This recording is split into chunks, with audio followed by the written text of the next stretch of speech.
المؤلف إلى اللحظة الأخيرة لازم يكتب. أكو أحد المؤلفين كاتبين في أحواله أنه توفي وهو يكتب، من المؤلفين المعروفين في شيخوخته، فعندما رفعوه عن كتابته أو كذا شافوا آخر كلمة كتبها كلمة علي، أي آخر كلمة، وتوقف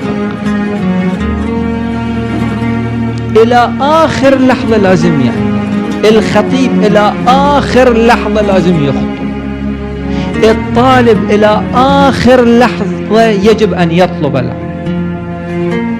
واحد يجب أن ينهض نفسه، ياخذ نفسه. صاحب المشاريع إلى آخر لحظة يجب أن يواصل مشروعه وتأسيسه. يا أيها الذين آمنوا إذا لقيتم فئة فاثبتوا. وبالذات في هذا العصر اللي نعيش التحديات الكبرى، واذكروا الله كثيرا. مقوم الثبات ذكر الله تعالى.